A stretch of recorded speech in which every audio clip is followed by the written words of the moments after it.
Who knows what evil lurks in the hearts of men? The Shadow knows.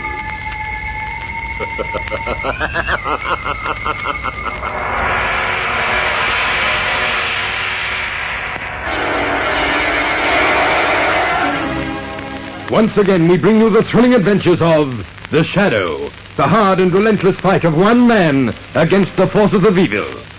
These dramatizations are designed to demonstrate forcibly to old and young alike that crime does not pay.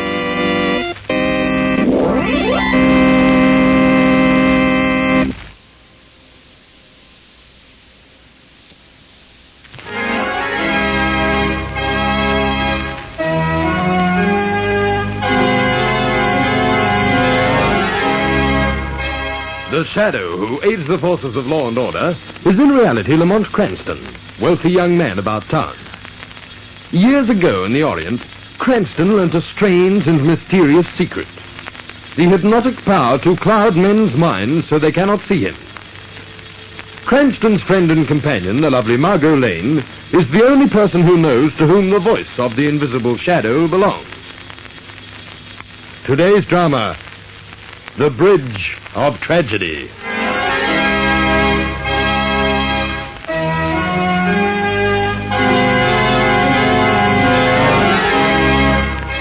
Over the river, men are throwing a web of steel cables and concrete. The bridge. Calculating to the thousandth of an inch, figuring stress and strain of steel supports, computing everything to its minutest fraction. The bridge must be safe and strong and last forever, perhaps. But there is one thing that is not calculated, not figured, not computed.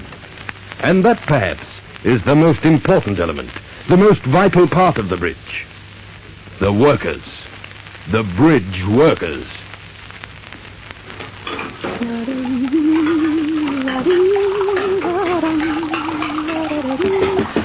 Oh, just a minute. Oh, dear.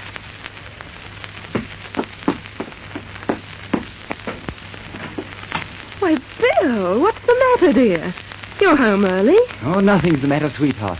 Everything's perfect. I've got a job. Oh, Bill, that is wonderful.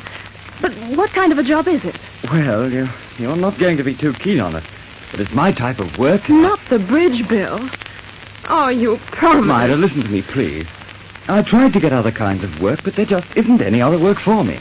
I'm a bridge worker. I can't let you and the baby starve. I've been out of a job now for 6 months. Oh, but Bill, you know how I feel when you're up there. Never knowing whether you'll come home each night. Dreading to hear a knock at the door and someone waiting to tell me you've fallen. There's been so many accidents on the new bridge, so many men killed. I'll be careful, Myra. That death siren won't blow for me. Those other men probably said the same thing. Told their wives that they'd be careful, too. Myra, it's my kind of work and we need the money. I start tomorrow.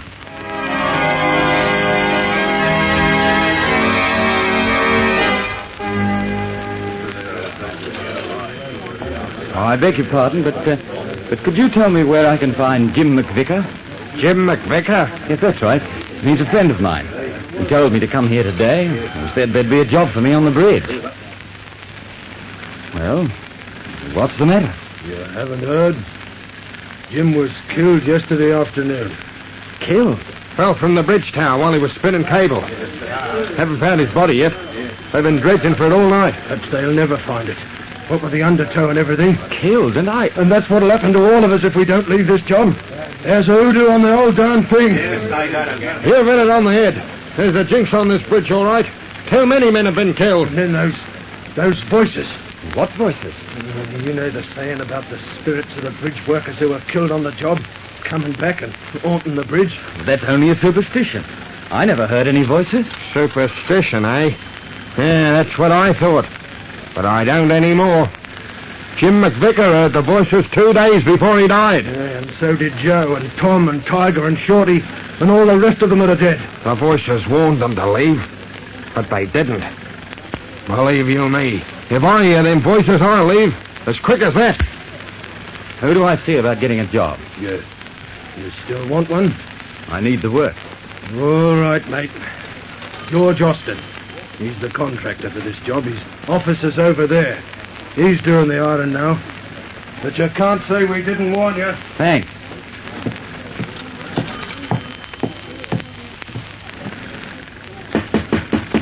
Come in.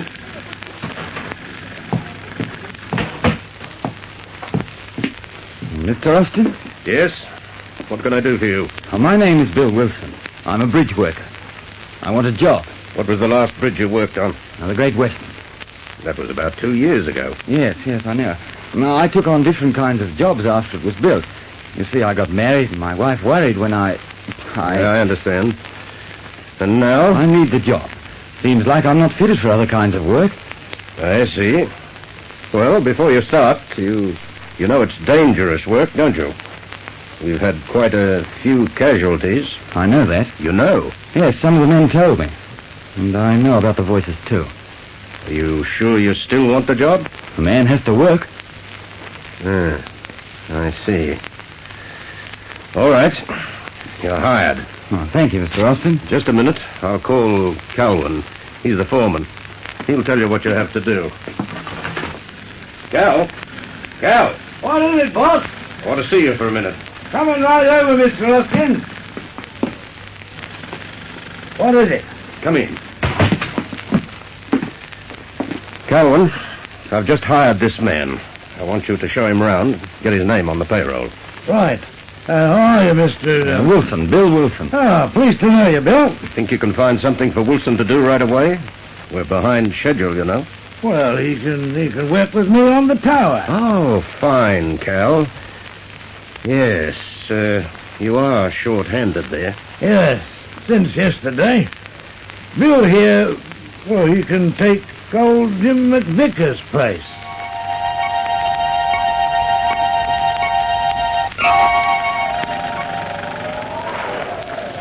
Hey, Bill, how you doing? I'm all right, Cal. I'm coming over. I say, you're not looking so good. What's the matter? I don't know. I suppose it's because I'm not used to being up so high anymore. Been away from bridge work for 2 years now. That sort of makes me busy. Well, you'll be all right after lunch. And speaking of lunch, it's just about time. Well, I'd better tie things down back there. With this wind blowing, it'll be going right over no time. Yes, it is blowing pretty hard. Bill Wilson, you're the next to go. Did you say something, Cal? You call me, Bill? I thought you said something to me. No, I haven't said anything, fella. It must be the wind. It's not the wind, Bill Wilson. Leave while there's still time. Leave this bridge. There is death here. The voices. The voices. Cal, I heard the voices. I'm leaving. I'm going down. Hey, wait a minute, Bill. What's the matter? I heard the voices. The voices that the others heard. Well, I didn't hear anything. Well, I'm going down, Cal. Now, look here. Perhaps you just imagined you heard those voices. No, I heard them, I tell you. They warned me. Oh, well, all right. I suppose you'd better knock off for the rest of the day. Yes, I'd better. Bill! What's just that? Bill! Let me help you. I'm going to fall. Oh!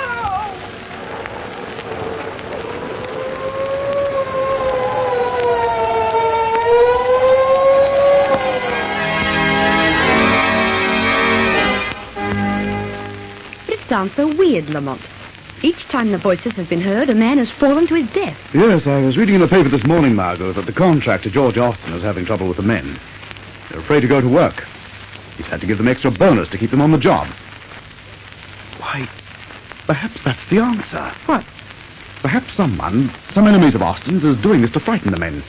Slow Austin up on his job and ruin him. Well, it seems a pretty horrible thing to do just to cause a man's financial ruin. Yes, I suppose you're right. Oh, it can't be that. But I'm going to find out if... Oh, I wonder who it is. Red. Hello, Miss Lane. Hello? Well, what brings you here? Well, I was cruising around in my cab. I was cruising around and I got to thinking to myself. So I thought, now isn't this a beautiful sort of day, I thought? So then I thought, Miss Lane ought to be out riding.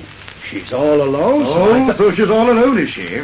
And what am I doing here? Oh, I didn't know you were here, Mr. Cranston. I didn't say...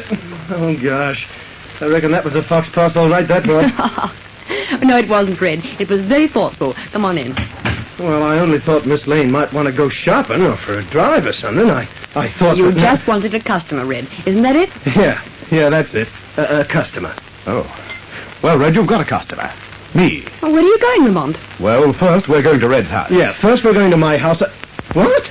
Red, do you have an old suit that I could wear? Old suit? I'm wearing my old suit now. You can have my new suit if you want to, Mr. Cranston. No. Now, wait a minute. Let me see. Yes, I think the suit you have on would be just about right for me. What? Red, have you a brother? No. But I got two married sisters, Isabel and Clarissa. Well, now you've got a brother, too. Me. I'm your brother. Stan. Stan? But you aren't my brother. I don't understand. You're not the only one, Red. Lamont, what is all this Stan business? Margot, I'm going to get a job on that bridge as a worker. I want to hear those spirit voices with my own ears. Come on, Red. We've got a job to do. As bridge workers.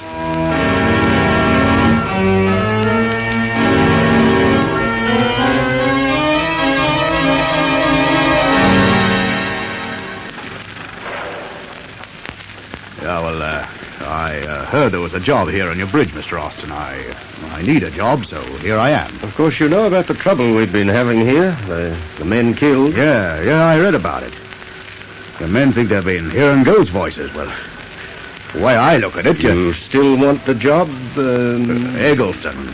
Stan Eggleston. Of course I want the job. I'm not afraid. My brother Red always says that if you... Oh, just a minute. Come in. Hello, George. What do you want, Bascom? Hell, now. It's not a fine way for a man to talk to his creditor. I warned you that I didn't want you spying around here. Now get out. I just wanted to check up on how the work was progressing. I've good reason for wanting to know. 150,000 good reasons. You'll get your money. Don't worry. Oh, I'm not worrying. But perhaps you are. I read about the trouble you've been having down here, and I just wanted... Just a minute, Bascom. Stan, would you go into the other room and wait? I'll be with you in a minute. What? Oh, yes, certainly, Mr. Austin. Yeah. This one? Yes. All right. What are you trying to do, Bascom? Frighten my men off? You know I've been having trouble. Yes, that's right. Losing quite a few men, aren't you? Behind schedule, too. That's none of your business. Perhaps not, Austin. But it will be my business if you fall down on your commitments. If I do, you'll win. You'll get everything I have. But I haven't failed yet. No, you haven't failed. Yet. But you've only got 30 days more. Get out. Get out and stay out, or I'll have you put out bodily. The siren! That means another man has fallen.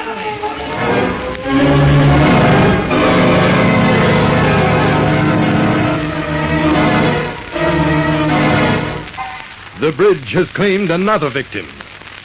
We'll return to our story in just a moment. But first, our announcer. And we turn over the record and continue.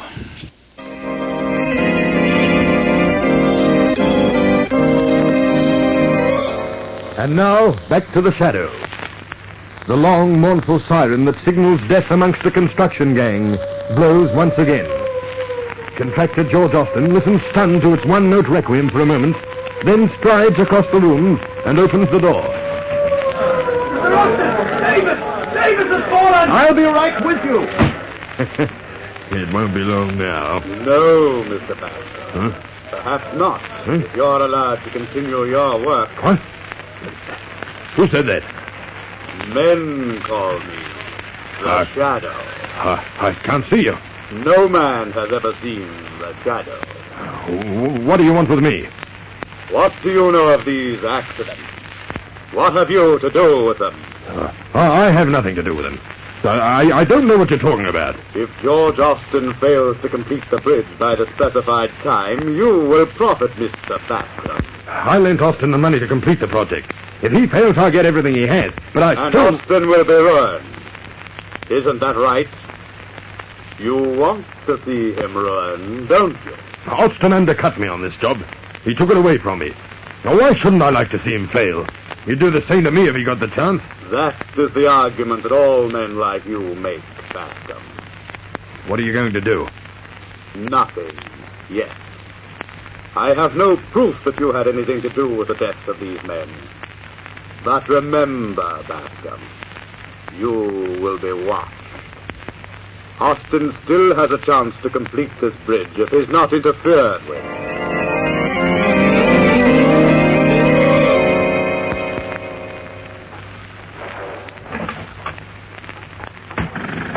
You're the man that wants the job here? My name is Calvin. Mr. Austin asked me to take care of you. He's busy. How do you do? I'm, Ever work on the bridge? Well, no, I've been doing... What are you doing here, then? Well, I understood there was a job here. And how do we know that you have something to do with these accidents? Well, now, look here. I never been near this place before. What makes you think you can do this kind of work? Well, if you'll just give me the chance, I'll tell you. Go ahead. You see, I've been doing construction work almost all my life. I see. What kind? I'm a riveter. Think you could learn to spin cable? I have a crack at it. All right. You're hired. Report for work tomorrow morning. Right. I'll be there. Wait a minute. What's your name? My name, Stan. Stan Eggleston. Stan Eggleston. Yeah, I live with my brother. He's called Red. He drives a cab. Any other relatives, Stan? No, sir. Well, then he'd be the one to... Well, this is just a matter of form, you understand. But in case anything should happen to you, he'd be the one to inform. Is that right?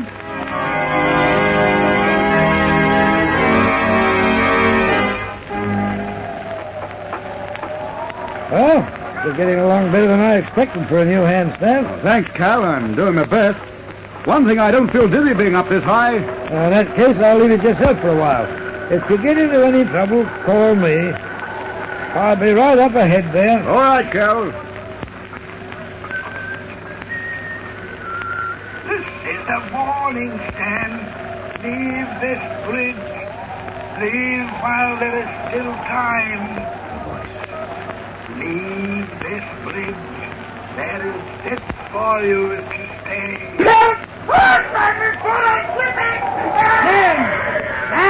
Stan! Another one gone.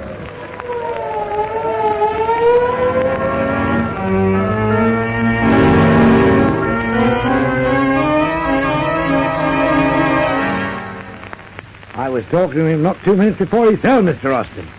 I told him he was getting along fine for a new hand, and then I went to the other end to do my own job, and it happened. Well, the only thing we can do is inform his family. When is this thing going to stop? When is it going to stop?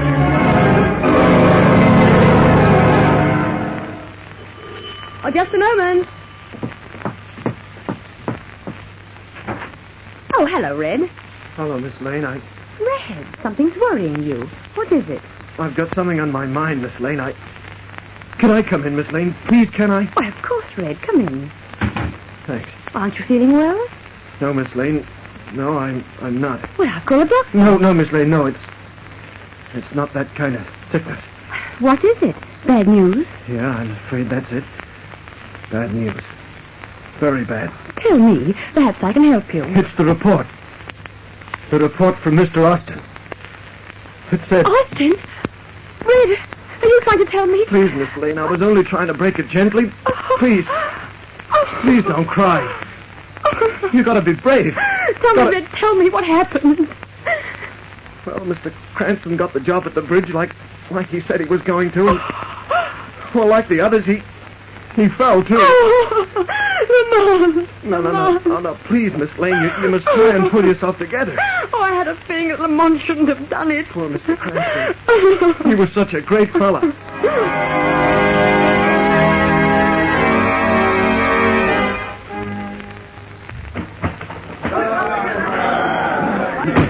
Mr. Austin, the men have quit working. They won't go back. What, Calvin? Oh, they're all quitting. They want their money. I've ordered the cashier to close up. Well, this is the end of everything. Hurry, We're quitting! Mr. Austin, I can't hold them much longer. I'll talk to them. Hey, we want our money! Men, please, listen to me. Go ahead and talk, Austin, but we're quitting just the same. That's right, we want our money. Tell the paymaster to pay us off. Yeah. You'll all get your money now if you want to quit. But any of you who want to continue... Don't you understand, Austin? We're leaving for good. That's right. What good is money to us if we're not alive to enjoy it? It's all right for you to tell us to go up on the train and risk our necks while you sit nice and comfortable in your office. Men, would it make you feel any better if I went up? I've always said that I'd never ask the men working for me to do anything that I wouldn't do myself. And I'll stick to that promise. I'm going up now and prove it. Is there anyone here who isn't afraid to go up with me? I'm going with you, boss. If you're not afraid, I'm not. Thank you, Calvin. Come on, let's go.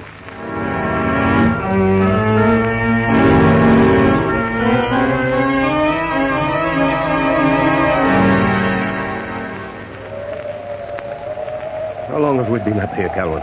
About half an hour, Mr. Austin. Well, I should imagine that will show the men that the bridge is safe to work on. We'll go down in a few minutes. If the accidents would only stop, I could get more money from the bank. Look at them down there watching. Yes. They expect us to fall. Yes. They're so sure we're going to, it almost seems a shame to disappoint them. What? You're going to die, George Austin. And at last I have you up here. I wanted you to die the way she died, falling down, down, down. Calvin, you are the voice. You've done all this. Yes, I'm the voice. I pushed your men to their death. You wanted to ruin me? Yes, I wanted to ruin you. But more than that, I wanted you to die as my daughter did. I planned all this to bring you up here and... No, you couldn't. You're my friend. I've known you for years. I'm your friend, eh? Your friend. But my daughter wasn't good enough for your son to marry. I had no control over that. It wasn't anything I could do. He wasn't in love with her. It was you who persuaded him not to. You who sent him away. And she wasn't good enough for him, you thought. Calvin, you're out of your mind. Yes, perhaps I am. Yes. Perhaps if you'd seen your daughter jump to her death, then you'd be out of your mind, too. It's all your fault. All yours. Calvin, let's go below and talk this thing over. You're mistaken, I tell you. Ah, yes. You'll go down, all right. Oh, yes, you'll go down the quick way, turning over and over. It'll only take a second or two, but in that second you'll suffer. Yes, you'll suffer as she suffered. Calvin! Let go of me. We'll both go over. Let go. That's the truth I do. I have nothing to live for now, and you'll die. I can rest then. Calvin, I'm slipping. I can't hold on much longer. No, you're going to die if you've got any prayers to say them. No, Calvin, you fail. My throat. Let go. I'm choking. Austin. Are you all right? What? Who said that? I can't see you. Men call me the Shadow. You can't see me because of the hypnotic mist I've cast before your eyes. Shadow? Yes, I've heard of you. Calvin, where is he? He's lying there unconscious, Austin. He tried to... Yes, I know.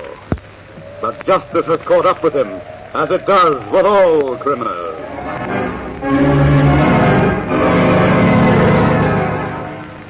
In all the papers it was, Miss Lane, how this fella Calvin hated Austin because Austin's son jilted his daughter.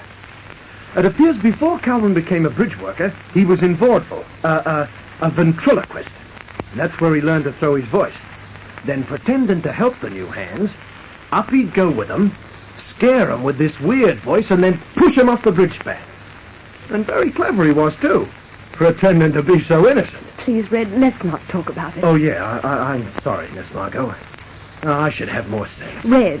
I won't say another word. Now, just you stay right here, Miss Lane. I'll answer it for you.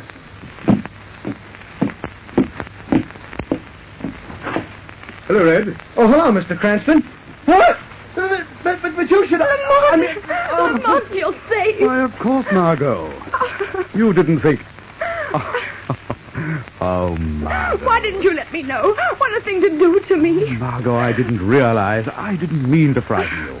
Oh, Lamont, you're safe. That's all that matters. You'll never know how I felt. How did you do it?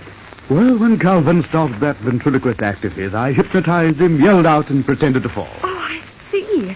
And Calvin thought that you had really fallen without his help. Oh, Lamont. Oh, Lamont.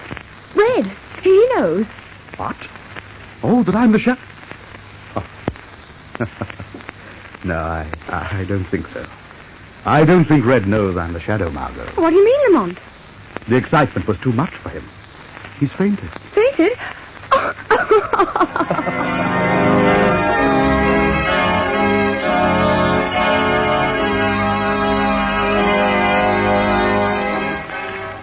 In a moment I shall return with further news of the Shadow. But first, your announcer. Next week, same time, same station, we bring you another thrilling adventure of the Shadow. Be sure to listen. Crime does not pay.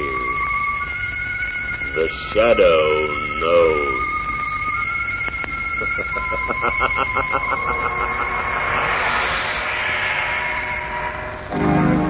This feature is produced by Reg Johnston of Grace Gibson Radio Productions, a masterpiece of suspense.